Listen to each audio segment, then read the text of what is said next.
Bonsoir à tous. Nous sommes ce soir dans le quatrième cours de GLI, qui est celui qui va nous parler sur est-ce que nous sommes tous nés libres ou égaux.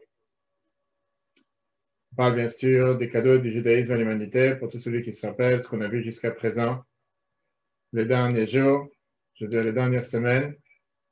On peut revoir sur l'application eTorah sur Google et Apple. On va essayer de rappeler rapidement les premiers thèmes, les différents thèmes qu'on a eus jusqu'à présent. On a commencé avec la responsabilité sociale, pour celui qui se rappelle. La responsabilité sociale qui nous a montré comment c'est le judaïsme qui a montré au monde qu'est-ce que ça voulait dire, et qu'est-ce que ça voulait dire partager, faire de la bienfaisance, ce qu'on appelle tout court la tzedaka. On a surtout expliqué l'importance de comment partager, qui partager. Est-ce que c'est une responsabilité en fonction de la valeur de chacun, en fonction des moyens de chacun, ou bien une responsabilité communautaire, ou les deux? On peut revoir ça sur l'application eTorah. Il y a 2 semaines, on a parlé sur la mission d'ordre public, monothéisme, Abraham, le premier juif, qui avait découvert quelque chose qui a bousculé les croyances de ses voisins païens, qui avait seulement un seul Dieu sur terre. Et bien sûr, on a découvert comment cela était toujours d'actualité, comment c'est devenu une croyance réelle, différente des croyances païennes qui existaient à l'époque. La semaine dernière, on a parlé longuement sur le respect de la vie. Le respect de la vie qui était sur la différence avec certaines périodes où il y avait les gladiateurs, infanticides, suicides médicalement assistés. Et on a vu qu'est-ce qu'est la valeur de la vie, qu'est-ce qui fait que nous sommes humains, quel est notre rôle sur Terre. Ce soir, nous allons nous arrêter sur un point encore majeur, le 4e sur 6 cours, sur cette série, qui est est-ce que nous sommes tous nés libres et égaux? Pourquoi? Parce que si vous avez, pour celui qui a le livre, il peut suivre sur la page numéro 82. Les hommes, une vérité loin d'être évidente. Les hommes ont longtemps admis que la domination de certaines élites sur les masses était un droit inné. Certains naissent pour dominer, d'autres pour être dominés. Dans l'histoire récente, les idéaux juifs d'égalité et des droits de l'homme ont été largement adoptés. Et il est désormais généralement admis que nul n'est intrinsèquement inférieur ou supérieur. Or, ces principes trouvent leur origine dans l'affirmation de la Torah, selon laquelle tous ont été créés à l'image de Dieu d'une manière égale. Et c'est ce qu'on va voir justement, chers amis, ce soir ensemble. Celui qui a le livre peut le suivre sur la page numéro 82. Mais avant ça, ce qu'on va essayer de suivre ensemble, c'est que si jusqu'à présent, on a vu tous ces différents points qui ont montré ces cadeaux que le judaïsme a donnés à l'humanité, ce soir, on va voir si on peut dire le point majeur de cette série, qui est est-ce que être égaux était quelque chose qui a toujours existé? Ou bien c'est quelque chose qui n'a pas toujours existé, c'est quelque chose qui a mis du temps jusqu'à ce que ça devienne partie de la société. C'est le point numéro 1. Le numéro 2e point, est-ce que le fait que nous croyons dans être tous égaux, ça enlève la spécialité de chacun? Et ça, c'est ce qu'on va voir dans le 2e point ce soir. Et bien sûr, le 3e point, comment cela change par rapport à la société en général. Alors, c'est vrai que ça peut paraître quelque chose qui est tout à fait évident et tout à fait naturel, comme cela peut paraître sur les autres points qu'on a abordés dans cette série. Mais on va voir ce soir comment c'est pas quelque chose qui a toujours existé. Pas seulement c'est pas quelque chose qui a toujours existé, on va voir comment la nature a été créée en forme d'hierarchie. Hiérarchie qui veut dire, on voit que dans la société en général, les bêtes sauvages ou les bêtes fortes se nourrissent de ceux qui sont plus faibles. On voit parfois des plantes qui sont beaucoup plus fortes, beaucoup plus solides, sont capables parfois de sucer ou de prendre tous ces matériaux qui se trouvent à l'intérieur des autres plantes qui s'approchent d'elles. Et donc, pourquoi les humains se comporteraient de manière différente? Mais pour nous, c'est inconcevable de penser qu'il y a justement cette différence entre les plus forts et les plus faibles. Et comme on va voir, ce n'est pas quelque chose qui a toujours existé. Regardons le texte du grand rabbin Jonathan Sacks qui nous a quittés il n'y a pas longtemps. Dans son livre radical, radical then, radical now, radical alors, radical maintenant. Voilà ce qu'il écrit dans le texte numéro 1, page 82. L'univers mythique était hiérarchisé. C'est le sens, comme nous le savons maintenant, de ces édifices anciens, les ziggourats, construits par les Sumériens à la naissance de la civilisation, dans la vallée du Tigre et de l'Euphrate. Leur architecte était plus cosmologique qu'artistique. Leur architecture. C'était une représentation de l'univers ayant pris une forme matérielle. Les étages successifs de ces édifices illustrent l'ascendant des pouvoirs supérieurs sur les pouvoirs inférieurs. Ainsi, le fort domine le faible. Ceux qui sont nombreux commandent ceux qui sont peu nombreux. Les puissants exercent leur influence sur ceux qui ne le sont pas. Dans les mythes et les rites anciens, les rois sont des dieux ou aspirent à le devenir. Le reste de l'humanité, avec ses différents composants, est interchangeable. Ces hommes sont des fourmis travailleuses au service de la reine, des bêtes de somme servant le maître.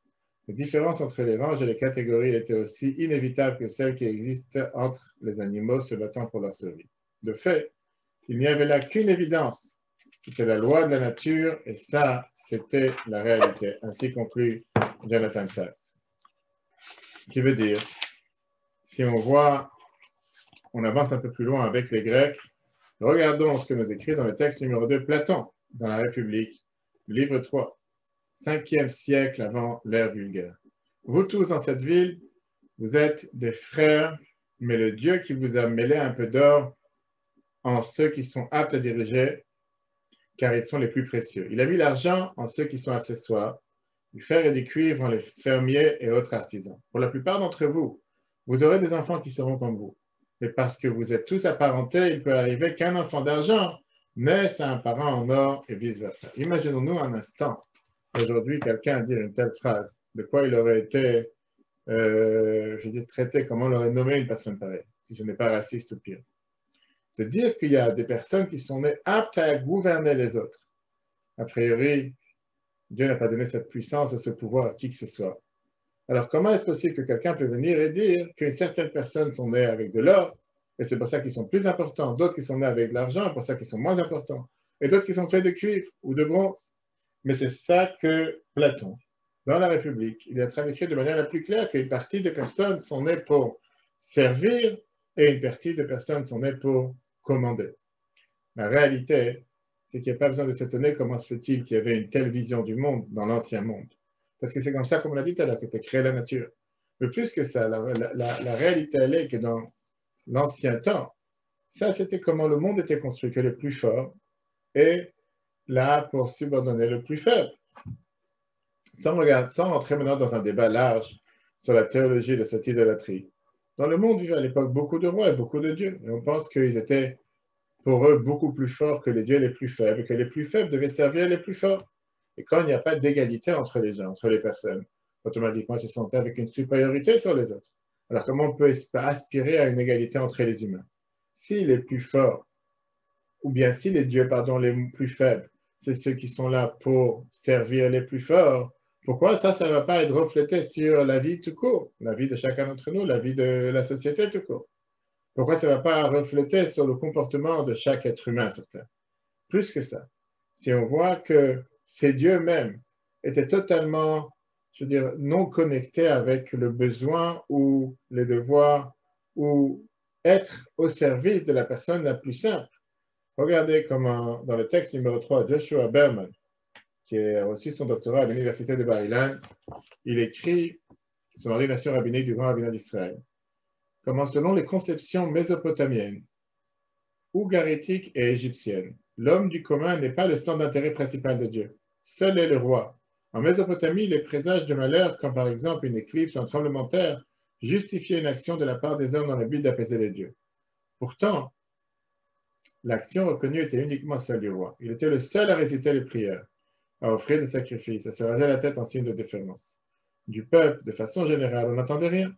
Selon les dieux de Mésopotamie, sa responsabilité n'était pas engagée, seule était celle du roi. Généralement, l'homme du commun était exclu de la religion. À l'échelle nationale, dans les codes de loi des Hittites, les principes religieux s'appliquaient aux masses sont plutôt rares. Ils sont totalement inexistants dans les codes de Mésopotamie. Dans ces cultures, l'homme du commun ne jouait qu'un petit rôle dans le service public de Dieu, lequel était entièrement confié au roi et aux prêtres. Et donc, si on voit un peu comment était la manière de penser à l'époque, c'est tout à fait naturel que les humains vont essayer d'imiter ceux qui sont plus hauts qu'eux dans leur hiérarchie. Dans leur hiérarchie. Si les personnes simples ne prennent pas de place et n'ont pas de valeur face à ceux qui sont plus hauts qu'eux, et leurs dieux n'ont absolument rien à faire de ce qui se passe avec eux, alors pourquoi eux, ils auront affaire de ceux qui sont en train de les gouverner? Et la conclusion de ce qu'on vient de voir, c'est quoi? C'est que dans la société moderne, c'est sûr qu'aujourd'hui, on voit l'égalité pour tous. Nous sommes tous égaux, nous sommes tous avec la même valeur, nous sommes tous avec le même potentiel. Mais dans l'ancien temps, certains croyaient que certaines personnes ont été nées pour servir, d'autres ont été créées pour qu'on les serve. Les conclusions de tout ça, c'est quoi? C'est que quand il y a une partie de la société qui se considère comme l'élite, parce qu'ils pensent qu'ils ont du sang en or dans leurs veines, les autres sont beaucoup moins considérés. Est-ce que ça, ce sont seulement des mots ou ça avait une ramification claire, précise pour la vie d'un simple citoyen? Est-ce qu'il n'a pas subi d'avoir un tel regard, voire un tel jugement sur lui? Et donc la question qu'on se pose dans la page 85, quelles sont les conséquences d'une vision d'humanité organisée selon un schéma qui est hiérarchique? Et ça, c'est une question qu'on va voir et qu'on va débattre ce soir au long du cours sur 4 différents thèmes. Le premier thème, bien sûr, les conséquences que ça peut avoir, c'est tout d'abord l'abus de pouvoir. Parce qu'une personne, une certaine personne peut se sentir qu'il fait partie de l'élite. Donc, qu'est-ce qui va l'empêcher d'utiliser l'autre, d'abuser de l'autre? Si lui, il fait partie de l'élite, automatiquement, il peut utiliser l'autre pour faire du mal. Il va se dire que c'est même son devoir d'utiliser l'autre ou d'abuser l'autre. Puisque les humains sont plus hauts que les animaux, le végétal et le minéral, ils les utilisent à bon escient pour leur cause. Pourquoi ils ne font pas la même chose envers d'autres êtres humains? Si on réfléchit un instant, il n'y a pas si longtemps que ça, il y avait une situation dans laquelle des patrons utilisaient ou ordonnaient sur leurs serviteurs de faire presque n'importe quelle chose. Et si jamais ils s'opposaient, ils les frappaient ou ils les mettaient en prison, ou bien même ils les tuaient. De l'autre côté, les personnes qui étaient de bas niveau pensaient qu'ils sont faits naturellement pour servir ceux qui sont de la haute classe, de l'élite. Deuxième point qui peut être dangereux avec une telle vision, c'est l'inégalité devant la loi.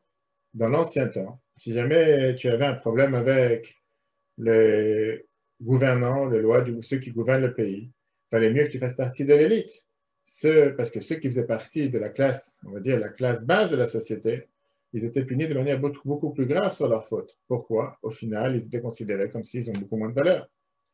Le troisième point, la troisième conséquence, c'était le sacrifice de l'individu au profit de la communauté. Pourquoi dans la majorité des pays, il y a ce qu'on appelle cette constitution? Pourquoi ce n'était pas possible que toutes les lois soient mises en place par, on va dire, un groupe de personnes que eux vont décréter les nouvelles lois? La réponse est là. Elle est parce qu'en règle générale, on fixe les lois par une majorité. Et parfois, ça arrive que la majorité n'en a absolument rien à faire des besoins de la minorité. Par exemple, la majorité peut décider de diminuer ou de contrôler la liberté d'exprimer ou d'expresser sa religion d'une certaine minorité.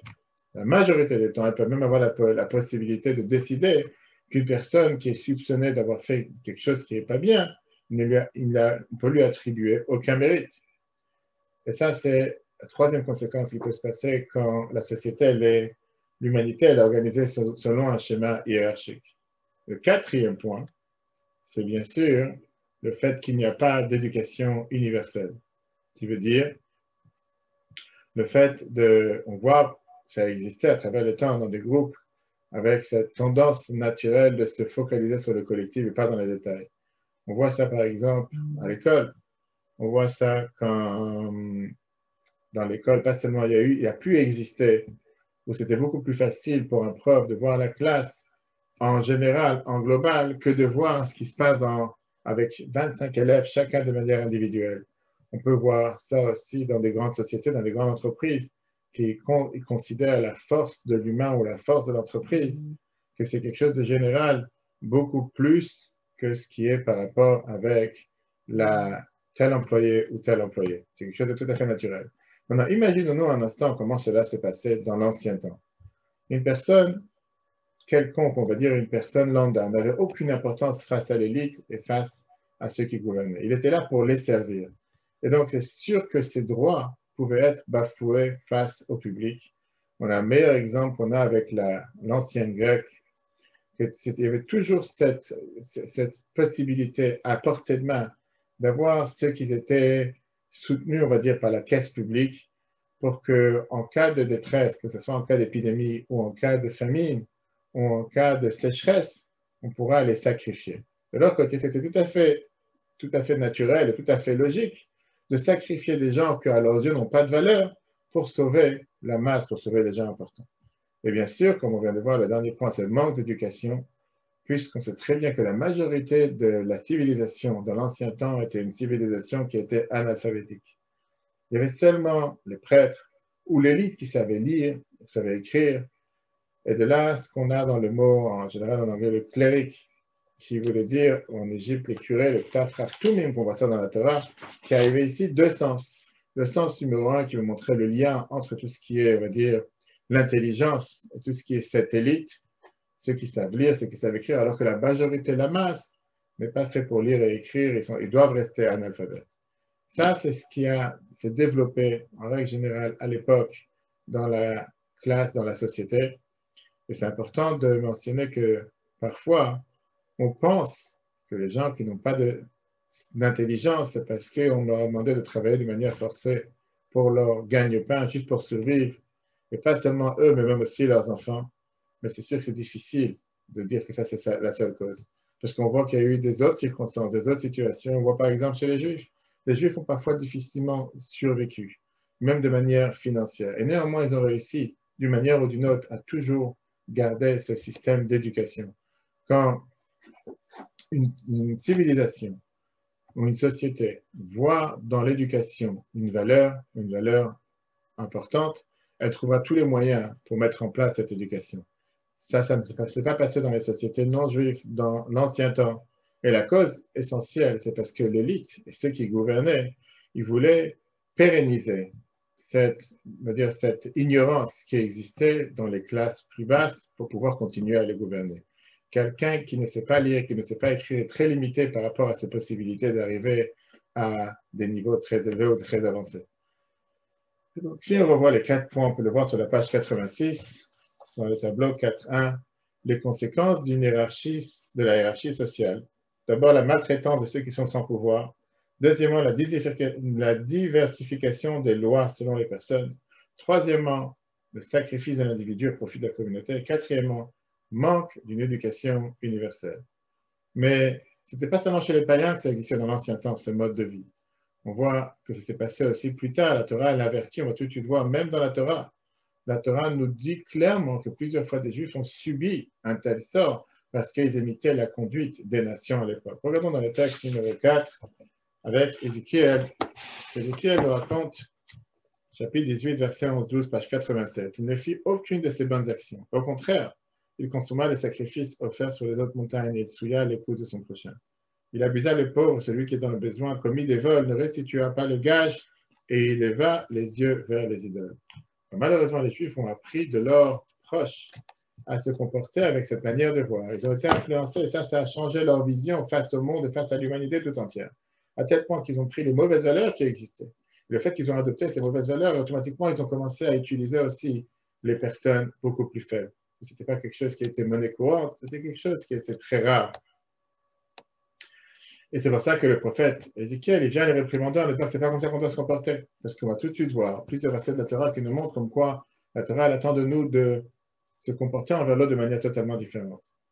Donc, si on récapitule ce qu'on vient de voir, l'humanité ou la société à l'époque vivait de manière hiérarchique, ça a amené à une certaine société qui était là pour faire justement une différence envers les autres, envers les personnes qui étaient de classe beaucoup plus faible, de 4 manières. Comme on vient de voir, le fait d'avoir utilisé l'abus de pouvoir, l'inégalité devant la loi, sacrifice de l'individu au profit de la communauté et pas d'éducation universelle. Passons au deuxième point ce soir. Et là, on va voir maintenant qu'est-ce que ça veut dire que l'homme a été créé à l'image de Dieu. On a été créé à l'image de Dieu. La Torah nous dit, comme on a vu les dernières semaines, on a répété ça dans Bereshit, ainsi Dieu fit l'homme à son image. Et si on se rappelle ce qu'on a vu dans le troisième cours, qui était il y a 2 semaines, sur le respect de la vie, pardon, la semaine dernière, sur le respect de la vie, on a expliqué qu'est-ce que ça veut dire qu'on a été créé à l'image de Dieu. Pour chacun d'entre nous, pour n'importe quelle personne, même si parfois certains disent qu'il n'a plus aucune raison de vivre. On a expliqué ça longuement dans le cours de la semaine dernière, on peut le revoir. Mais aujourd'hui, on va voir un autre sens qui vient sortir de ce mot. Qu'est-ce que ça veut dire ainsi? Dieu créa l'homme à son image. Le fait que la Torah nous dit que Dieu il a créé l'homme à son image, ça veut dire que tous les humains sont égaux. Tous les humains sont égaux, nous sommes tous faits en or. La Torah elle vient avec cette phrase, elle annule toute cette philosophie qui était derrière la société hiérarchique qui a été créée à l'époque. Regardons comment encore une fois le grand rabbin Jonathan Sachs nous explique ça dans le texte numéro 5, la page 88. Une simple phrase a introduit le plus grand changement du paradigme dans l'histoire de l'humanité. Ainsi, Dieu fit l'homme à son image. C'est à son image qu'il le créa. Il le créa homme et femme. Cette simple proposition était une charge explosive déposée à la base du système de l'Antiquité et du monde médiéval. Des millénaires furent nécessaires pour que son potentiel soit révélé. Mais dès lors qu'il fut énoncé, les conséquences étaient inéluctables.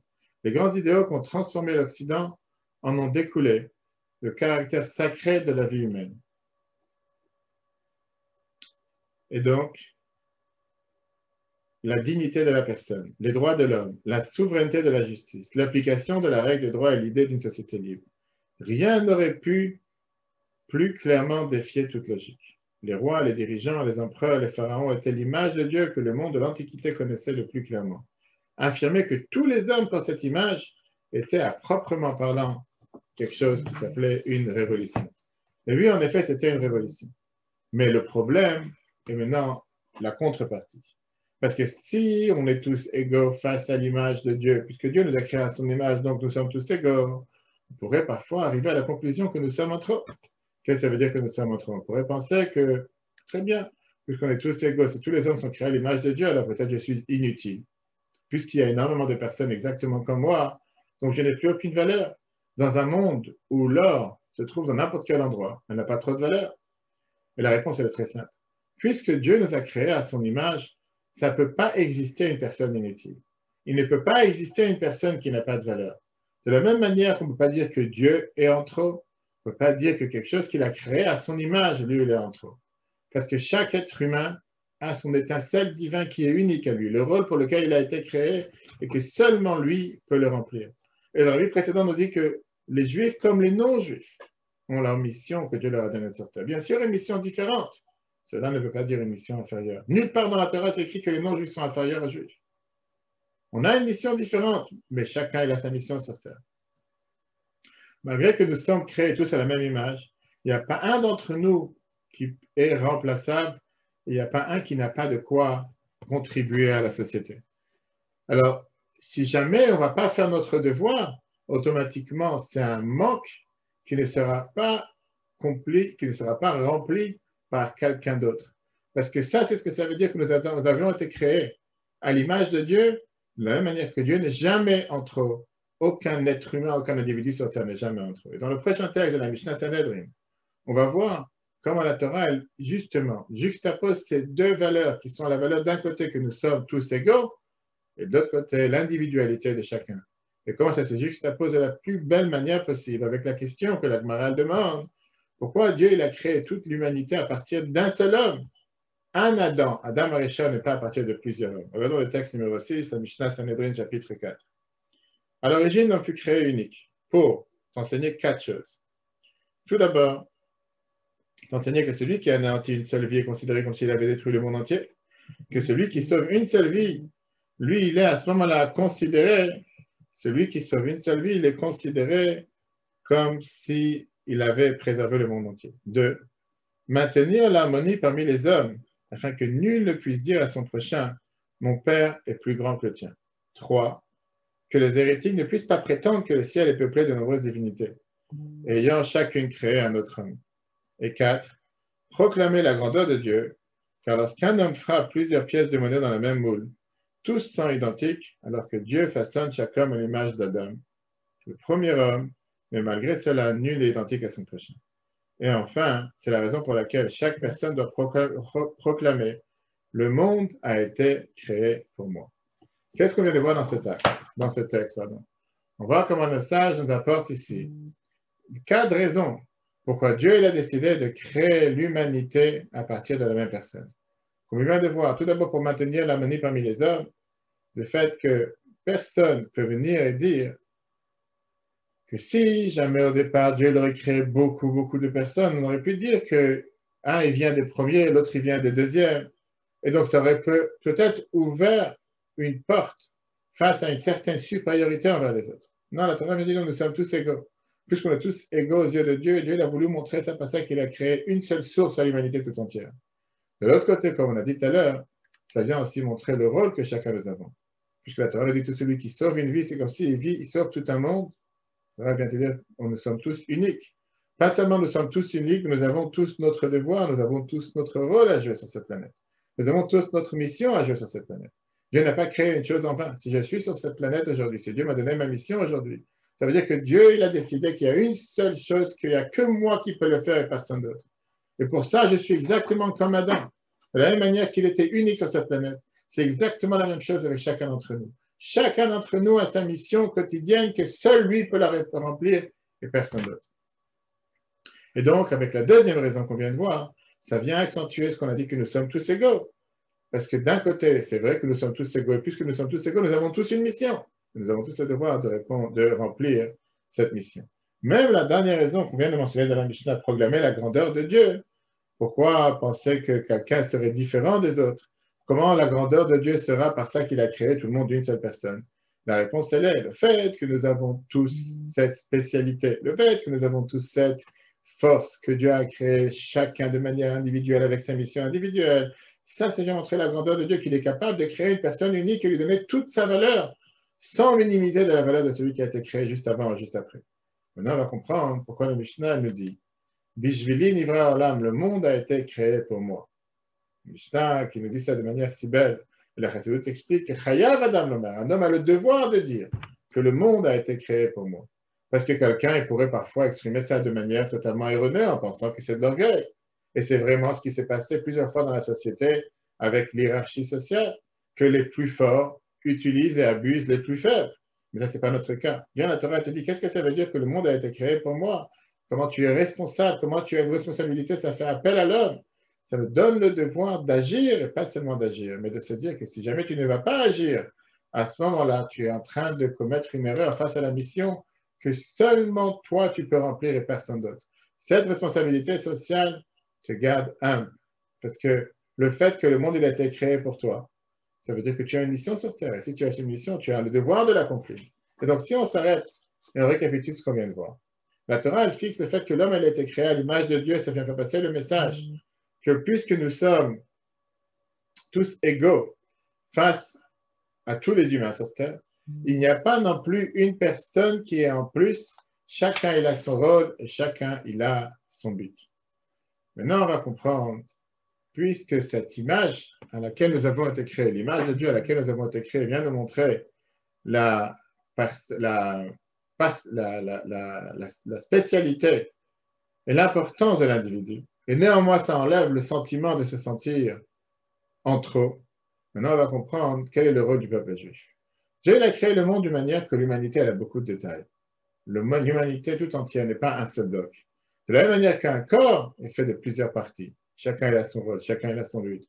Pareil, Dieu a créé beaucoup de nations sur Terre. Chaque nation a son rôle et chacun a son but.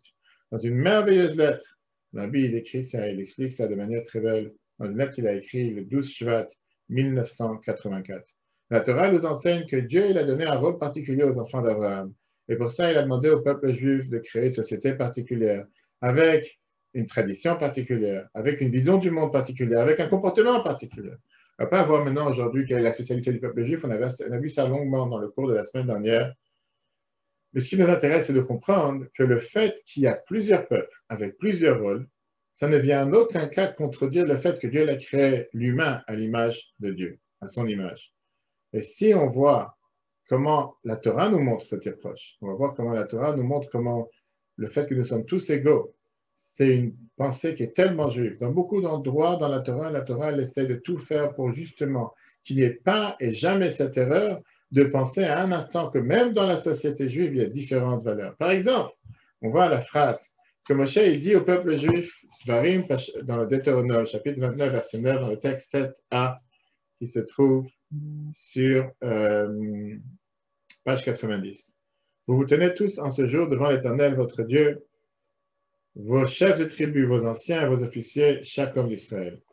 Comme on vient de voir, Moshe est en train de dire au peuple juif que chacun, et après il est nommé à tous, nous faisons tous partie de cette alliance avec Dieu. Alors c'est vrai, il y a des dirigeants.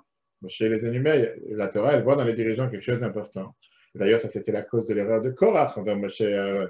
Il a dit que puisque nous sommes tous saints, pas besoin d'avoir de dirigeants sur terre. C'était son erreur. Parce que malgré la sainteté qui est à l'intérieur de chacun d'entre nous, on a besoin d'avoir un dirigeant dans lequel sa sainteté n'est pas seulement interne, mais elle est reconnue aussi de manière externe. Mais peu importe, Moshe est en train de dire à tous les peuples juifs, nous sommes tous égaux. Regardez comment le Tanchuma, dans le chapitre texte 7b, le vrai Tanchuma sur cette paracha nous dit, bien que je n'aimais pour vous des chefs, des anciens, des officiers, vous êtes tous identiques devant moi, ainsi qu'il est dit, chaque homme d'Israël. D'ailleurs, cette proclamation théologique a été dite dans le premier livre, le livre de Bereshit, que tous les humains ont été créés à l'image de Dieu. C'est la base sur laquelle a été créée et fondée la société juive. Tout le peuple juif est d'un côté appelé Mamlechet Kohanim Vegoy Kadosh. Qu'est-ce que ça veut dire? Un peuple d'élite, un peuple de prêtres, un peuple saint. Ça, c'est pas seulement quelque chose qui est particulier pour le peuple juif. Beaucoup de nations ont eu cette élite spirituelle d'une manière ou d'une autre. Ce qui est particulier chez le peuple juif, c'est l'idée que nous sommes considérés comme ce peuple d'élite, ce peuple de Kohanim, ce peuple de prêtres, un peuple saint. C'est une des raisons pourquoi c'est important aux yeux de Dieu de se dévoiler au peuple juif, de nous donner les 10 commandements de manière totalement directe, pas par un prophète. Et ça, c'est venu refléter cette égalité de tous, que nous sommes chacun d'entre nous à part égale partie du peuple juif. Quelles sont les conséquences? La Torah, elle fait en sorte, on vient de voir dans la première partie du cours, comme quoi nous sommes un royaume de prêtres. Bien, la Torah te dit, à ce moment-là, un royaume de prêtres n'enlève pas le fait que Dieu se révèle à certains juifs, mais Dieu se révélait bien sûr à tous les peuples juifs. Et donc, ça enlève les 4 points qu'on a dit tout à l'heure. D'après cette vision de la Torah, il est impensable d'avoir ce qu'on a vu, la maltraitance de ceux qui sont sans pouvoir. On ne peut pas avoir de la diversification des lois selon les personnes. On ne peut pas non plus avoir un sacrifice de l'individu au profit de la communauté, comme on va tout de suite voir quelques lois dessus. Et bien sûr, il ne peut pas exister un manque d'une éducation universelle. Et on va voir comment la halakha, elle est pleine de toutes ces règles, de toutes ces lois. Tout d'abord, quand on parle du respect de l'humain. Respect de l'humain, quand on parle du respect de l'humain, c'est tellement riche. Parce que si on croit vraiment qu'on a été créé à l'image de Dieu, le cadeau de la dignité humaine, on n'est pas capable de supporter une société dans laquelle, comme on a mentionné tout à l'heure, comme on vient de mentionner, le fait d'abuser les plus faibles, ou le fait de s'utiliser ou d'utiliser les plus faibles, la maltraitance de ceux qui sont sans pouvoir. D'abord, parce qu'on a tous été créés à l'image de Dieu. Et donc l'autre, il a exactement la même image que moi. Ça veut dire que je ne peux pas utiliser cet argument en disant je suis plus important pour annuler les droits de l'autre, pour subvenir à mes propres buts et mes propres besoins. Voilà ce que la Gemara nous dit. La Gemara Psachim, le Talmud Psachim, la page 25b. Texte numéro 8, page 91. Un homme se présenta devant Rava et lui dit, le dirigeant de mon village m'a demandé de tuer une certaine personne. Si je refuse de le faire, c'est lui qui me tuera. Rava répondit, laisse-toi tuer, mais ne tue personne. Penses-tu que ton sang est plus rouge que le sien? Peut-être est-ce le sien qui est plus rouge. Qu'est-ce que ça veut dire une chose pareille?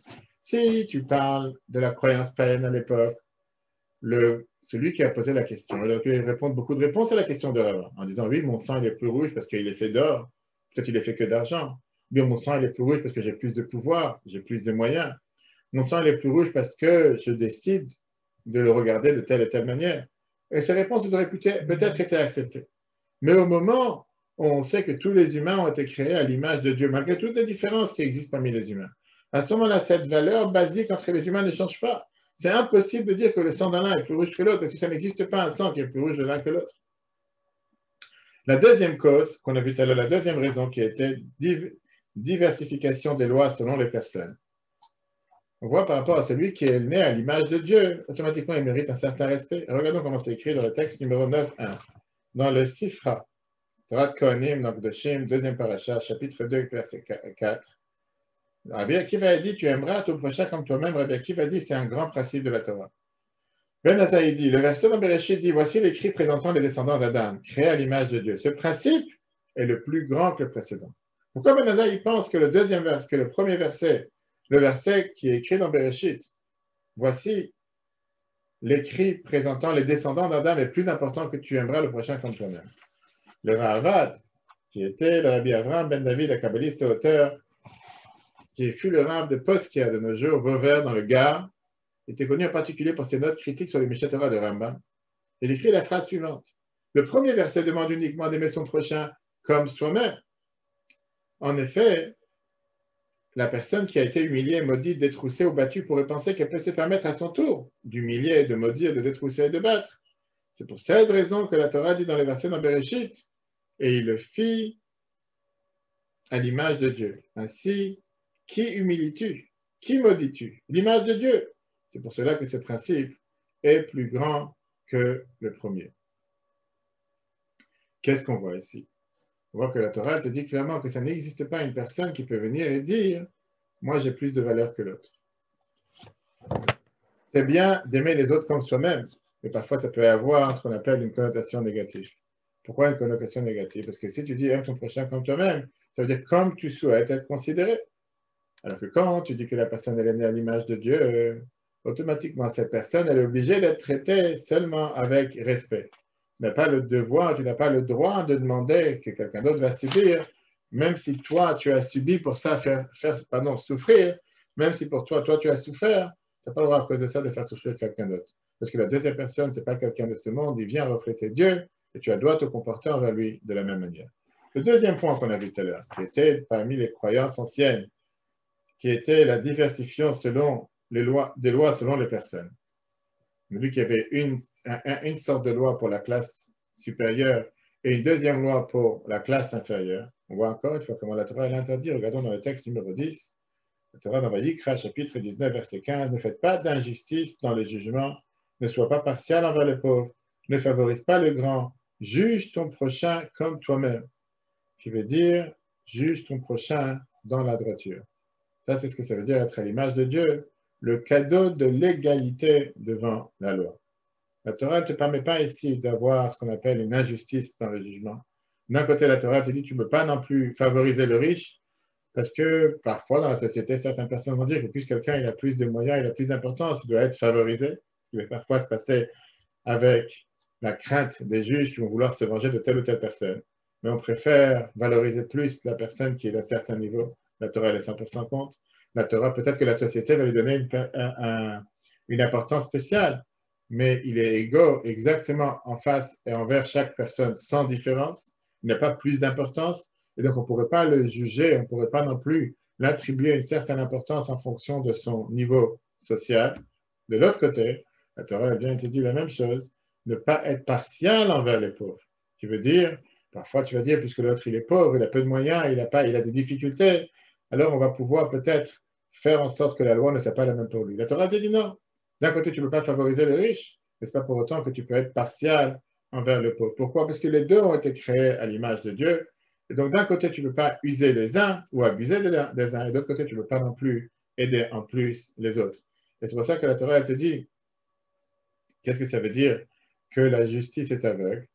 Tu ne peux pas faire de différence ou une divergence entre deux personnes dans le sujet d'argent n'est pas une réponse pour repartager à nouveau cette richesse. Et donc, c'est deux côtés de la mitzvah. Je viens de nous montrer, comme on a dit tout à l'heure, d'un côté, le fait que nous sommes tous égaux, nous sommes tous créés à l'image de Dieu, mais de l'autre côté, nous sommes tous égaux face à la loi.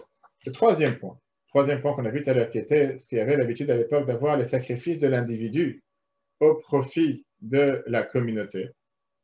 Encore une fois, on va voir que qu'est-ce que ça veut dire qu'on a été créé à l'image de Dieu, que le cadeau de la valeur de chaque être humain. Troisième point, puisque nous sommes créés à l'image de Dieu, il ne peut pas exister une situation dans laquelle on va sacrifier un individu pour la communauté, pour tout le reste. Ça ne peut pas exister une situation comme on va voir dans la Gemara Yerushalmi. Trumot, chapitre 8, paragraphe 4, texte numéro 11 dans la page 94. Si un groupe de voyageurs est attaqué par des non-juifs qui leur disent « Livrez-nous l'un d'entre vous et nous le tuerons.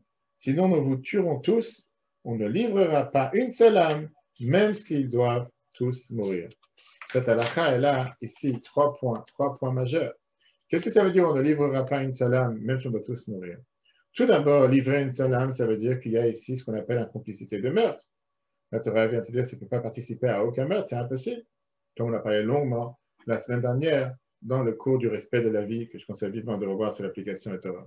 Deuxièmement, la Torah est en train de te dire ici dans cette halakha le fait que nous devons tous être égaux.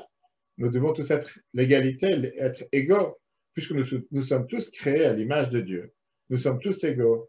Est-ce qu'à ce moment-là, tu peux décider avec ton doigt, de montrer du doigt une personne en disant j'aurais envie de faire en sorte que cette personne a moins de valeur que moi. Lui peut être touché, pas nous. Nous sommes tous à l'image de Dieu. Il n'y en a pas un qui est mieux que l'autre pour être sacrifié. Le troisième point important, ça montre encore une fois la valeur de chaque être humain. Puisque nous sommes tous créés à l'image de Dieu, nous avons tous une valeur qui ne peut pas être effacée, même au titre de vouloir, grâce à ça, sauver la communauté. Si on réfléchit un instant, en 1944, pendant l'été 1944, pendant que c'était en pleine fin de la Deuxième Guerre mondiale, le rabbi qui vivait à l'époque à New York a écrit un discours sur le mariage. Là-bas, il amène pas mal de phrases de nos sages, il amène des phrases intéressantes des Chachamim et de la Torah, et il explique les choses qu'on vient de voir dans ce cours. La Mishnah dans Sanhedrin sur l'importance de chaque individu et l'interdiction de sacrifier un pour la majorité. Le rabbi termine avec cette idée, en disant que dans nos jours, le rabbi termine ça avec une fascinante idée, que dans nos jours, l'Amérique et ses alliés sont en train de se battre contre les forces du nazisme et du fascisme. Les nazis qui étaient un mouvement fasciste. Et c'est vrai que les groupes fascistes sont différents les uns des autres, mais ils ont beaucoup de points communs. Tout d'abord, ils n'ont absolument rien à faire à la démocratie électorale. Deuxièmement, ils ont cette croyance dans la nature de différents groupes dans la société et la gouvernance des élites. Et troisièmement, le fait de vouloir créer une société dans laquelle on va pouvoir rabaisser, voire effacer les droits de l'individu pour la société en général. Alors que dans les alliés, comme on peut voir ici, dans le fascisme, il y avait le dédain de la démocratie électorale, il y avait la loi des élites, et il y avait les intérêts nationaux qui priment sur ceux des individus. De l'autre côté, pour les alliés, la plupart des démocraties constitutionnelles, deuxièmement, les droits fondamentaux des individus doivent être garantis et protégés. Et si on réfléchit un instant, Rabbi écrit dans son discours que le combat qu'il y avait entre les fascistes et les alliés, entre les nazis et les alliés, c'est le combat égal qu'il y a entre la vision du monde dans la croyance païenne et la vision de la Torah, les valeurs païennes et les valeurs de la Torah. Alors, il explique des années plus tard, il a rajouté sur le fait qu'on voit qu'avant qu'on est sorti d'Égypte, Dieu a demandé au peuple juif de sacrifier un agneau pascal et de manger avec la famille. Ça, ce n'était pas une fête communautaire. On dit que Dieu voulait de vivre de manière individuelle. Il y avait un message au peuple juif que malgré que vous allez devenir un peuple, vous n'avez pas le droit d'oublier la valeur de chaque individu. Et on voit comment la Bible écrit dans de merveilleuses lettres l'analyse, les avantages et les défauts du kibbutz. La Bible explique que vivre de manière ensemble, collective, peut réussir seulement quand on laisse à la société exprimer sa valeur individuelle. Si on ne vit de manière collective avec une seule raison pour être tous les mêmes, aller dormir tous à la même heure, se lever à la même heure, que personne n'a le droit d'exprimer son individualisme, personne n'a le droit d'exprimer sa propre valeur, ça peut être un grand tort et ça peut être un grand problème. Et donc, si on conclut ce qu'on vient de voir, puisque chaque être humain est créé à l'image de Dieu, il a sa propre qualité et on ne peut pas l'effacer par rapport à la généralité, par rapport à la société en général. Et le quatrième point qu'on a mentionné tout à l'heure, dans la conséquence de l'hierarchie sociale, il y avait le manque d'une éducation universelle. Qu'est-ce que ça veut dire le manque d'une éducation universelle? Celui qui est créé à l'image de Dieu, il a le cadeau de l'éducation universelle. Parce qu'à l'époque, il y avait, comme on a dit, cette volonté de vouloir faire en sorte que des personnes restent analphabètes et illettrées pour pouvoir les gouverner. Alors que la majorité du peuple juif savait lire et écrire, à travers l'histoire du peuple juif, on voit que tous ceux qui étaient aptes à apprendre, ils ont concrètement appris. Il y avait cette éducation dans laquelle il n'y a pas de hiérarchie sociale. Et chacun doit connaître sa mission. Et c'est pour ça qu'il y avait cette égalité dans la société juive.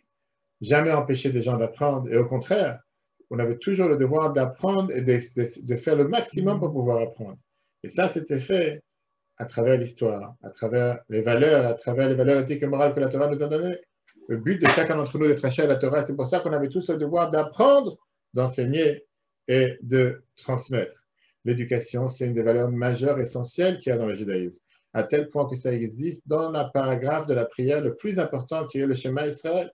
L'éducation juive est tellement importante, on voit que dans une des fêtes les plus importantes du calendrier juif, la fête de Pessah, toute la nuit du Seder, elle est consacrée, véhiculée autour de transmettre le message. Transmettre le message, le fait que chaque juif, le fait que son éducation, le fait que chaque enfant juif de participer, toute la nuit du Seder, elle est faite autour de ce qu'on transmet à l'enfant. Vegata le mitra, tu raconteras à ton enfant. Puisque nous faisons tous partie d'un peuple élu, un peuple dans lequel l'éducation est au centre, l'éducation est à son cœur. Le devoir d'éduquer la prochaine génération commence depuis le départ sur le père. Mais qu'est-ce qui se passe si le père ne sait pas apprendre ou il n'a pas envie d'enseigner à son enfant? Comme on va voir dans le prochain paragraphe de la Gemara, dans Bababatra, page 21a. Il y a eu des périodes où dans le peuple juif, on a eu affaire avec une telle situation. C'était dans le 1er siècle avant l'ère commune. Qu'à ce moment-là, on voit comment la communauté juive s'est mise en place pour assurer qu'il ne reste pas un enfant à la traîne. Regardons la Gemara 21a dans le texte 12. On se souvient favorablement de Yeshua ben Gamla, page 95, parce que sans lui, la Torah aurait été oubliée. À l'origine, celui qui avait un père étudiait la Torah avec lui, et celui qui était orphelin ne l'étudiait pas, faute de quelqu'un qui puisse lui enseigner. Il en fut ainsi jusqu'à ce que Yeshua ben Gamla instaure la nomination d'enseignant pour les enfants, dans chaque province et dans chaque ville. Les enfants étaient admis à l'école à l'âge de 6 ou 7 ans. Alors c'est vrai qu'au départ, ça avait été fait seulement pour les enfants orphelins, mais après, c'était quelque chose qu'à travers la génération, ça a été fait avec tous les enfants que les parents ne pouvaient pas leur apprendre ou n'étaient pas intéressés à leur apprendre. Et c'est pour ça que la Torah termine en disant que s'il n'y avait pas eu cette loi, la Torah aurait pu être oubliée du peuple juif. On voit comment c'est la première fois dans l'histoire qu'on a commencé à donner une éducation de base pour tous les enfants de la société.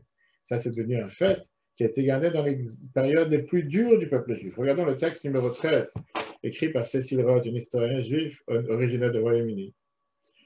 L'éducation était considérée comme un devoir religieux. L'illettrisme était pratiquement inexistant chez les Juifs, et même celui qui était illettré avait un profond respect pour l'étude. Un système universel d'éducation existait en Palestine depuis le 1er et le 2e siècle de l'ère vulgaire. Flavius Joseph avouait clairement: notre souci essentiel est avant tout de donner une bonne éducation à nos enfants. Cet idéal, les premiers temps, n'a jamais été perdu de vue par la suite. Ainsi, dans la période du ghetto, il y avait même dans les plus petites communautés juives un système éducatif dont un État moderne d'Europe ou d'Amérique a tous juste atteint l'étendue ou l'universalité, ou en tout état de cause, ne les a sûrement pas dépassés. Et bien sûr que ça a eu un impact aussi sur ceux qui réfléchissaient, ceux qui regardaient les choses de l'extérieur. Regardez comment Ephraim Kanafogel, c'était un historien, le Rav Kanafogel, est professeur et doyen de la Yeshiva Université. Les érudits chrétiens avaient conscience de l'intense engagement des parents juifs pour l'éducation de leurs enfants et la motivation spirituelle qui était à l'origine de leur engagement. Un disciple de Pierre Abélard écrit: les chrétiens éduquent leurs fils, mais ne le font pas pour Dieu. Ils le font par intérêt, de sorte qu'un seul frère, s'il est érudit, puisse venir en aide à son père, à sa mère et à ses autres frères. Il considère qu'un tel érudit n'aura pas d'héritier, que ce qui lui appartiendra de même qu'aux autres frères. Les Juifs, en revanche, parce qu'ils sont zélés envers leur Dieu et qu'ils aiment la loi, initient le plus grand nombre de leurs fils à la connaissance, non pas par intérêt comme le font les chrétiens, mais pour la compréhension de la loi divine. Bien plus, ils agissent de la sorte non seulement pour leurs fils, mais aussi pour leurs filles.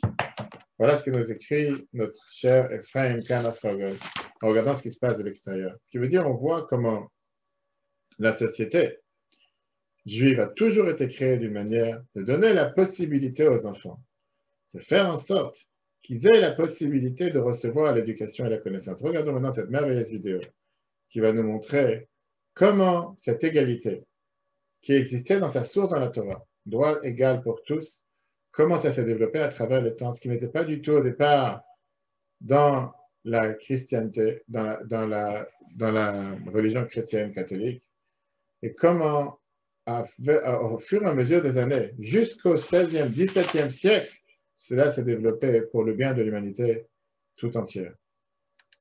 Regardons un instant cette vidéo.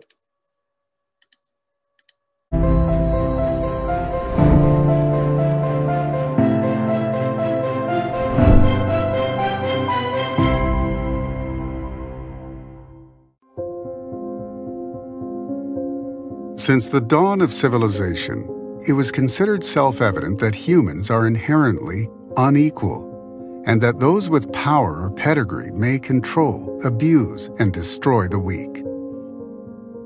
Modern society's enthusiastic embrace of equality is a recent phenomenon, a gradual result of the American Revolution and its 1776 Declaration of Independence, which made human rights and equality the basis of a modern republic and a model for other countries to emulate. This was a break from a well-entrenched status quo. Although Christianity incorporated numerous Torah ideas into the new religion it founded, the concept of the image of God in each and every person did not become a defining concept for the Catholic Church in the way that it structured society. During the Middle Ages, the Church was Europe's most powerful political player and its largest landowner. It enforced a social hierarchy with fiefdoms and serfs similar to the societies of the ancient pagans. Christianity, to a very large extent, said, well, Romans 13, you just have to accept the autocratic instincts of the leader. It's part of the punishment in this world. It treated its own adherents with inequality, permitting Bibles only in Latin and Greek, languages that were alien to the masses. Bible translators were killed to ensure that the masses relied blindly on their priests. In the 16th century, the Protestant Reformation caused major shifts across Christian Europe. This movement protested against many of the activities and doctrines of the Catholic Church. The Reformers wanted to return Christianity to the way they thought it was intended to be originally. As a consequence, understanding the Jewish roots of Christianity became a primary task of the Reformation, and study of the Hebrew Bible became a fundamental component of Protestantism. In this climate, many Christian scholars began to study the Bible, not only for religious instruction, but also for guidance on how to best fashion an effective society. Along come a number of thinkers, and they say, well, the Hebrew Bible is part of our Bible. Let's try to take a look at it without the lenses of the New Testament, just as the Hebrew Bible. And perhaps we could use that as a pattern for developing a theory of government that is modern, that could apply to us here. One famous philosopher to do so was British philosopher John Locke, author of 2 treatises of government, whose influence on the American founders is well known. It's incontrovertible that if you take a look at the 2 treatises of government and you compare it with the Declaration of Independence, what you find is that whole paragraphs are pretty much copy-pasted from the 2 treaties into the Declaration of Independence. The Declaration of Independence is a thoroughly Lockean document. Locke argued that the key to a fair society is the book of Genesis' account of divine creation, whereby the Creator reveals that all of humanity, without exception, is made in the divine image. And went through the 2 treatises of government. The first treatise, which is almost entirely Hebrew Bible sources, the most quoted source in the second treatise, which is the basis for his entire political edifice, is also Hebrew Bible. Equality for Locke is inseparable from theology. He wrote, "For men, being all the workmanship of one omnipotent and infinitely wise Maker, all servants of the one sovereign Master, sent into the world by his order, and being furnished with like faculties, sharing all in the community of nature, there cannot be supposed any such subordination among us that may authorize us to destroy one another, as if we were made for one another's uses, as the inferior ranks of creatures are for ours." If you begin your entire philosophical, theological, political edifice with all of humankind are God's creations, then you naturally base the notion of rights on equality. You base the notion of freedom on equality. He says the magistrate, the king, the political leader has to be subservient to natural law. He cannot violate those laws, which are based on God's law, because we are the workmanship of one Creator. and he cannot violate my rights. So with this, he eliminates the idea of absolute and arbitrary government.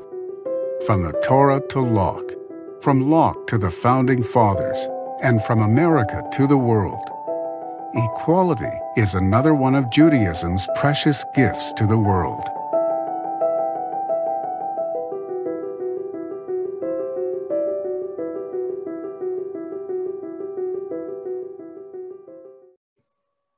Comme quoi, à travers tellement de nombreuses années, c'est vrai que le christianisme n'avait pas du tout adopté cette vision de l'image divine comme point central par lequel l'humanité a été créée.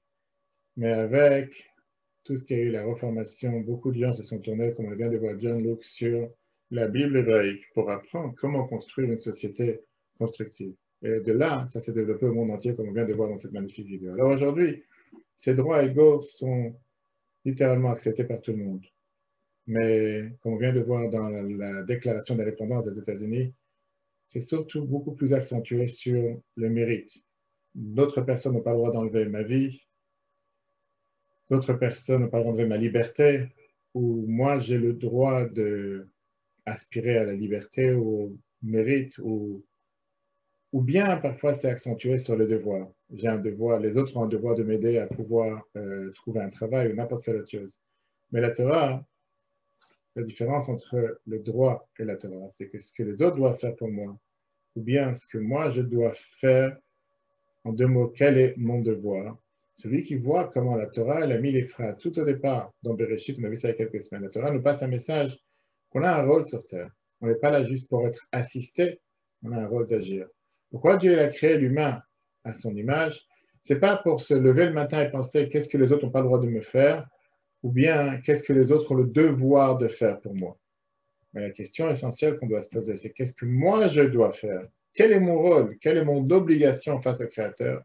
Et quelle est mon obligation face à l'autrui? Puisque nous avons tous été créés à l'image de Dieu. Et puisque nous avons tous été créés pour un but, nous avons tous le devoir d'atteindre ce but. Si jamais on va juste mettre l'attention et se focaliser sur ça. Donc le peuple juif, qui est le peuple éternel, a le devoir de rappeler à toute l'humanité, comme on a amené ce cadeau de ce droit égaux envers tous, mais aussi de véhiculer ça vers le point positif, d'éduquer nos enfants, et tous ceux qui sont dans notre entourage, de s'approprier ces valeurs de l'égalité, de l'individualisme que Dieu a donné à chacun d'entre nous, avec le devoir que nous avons chacun envers tous.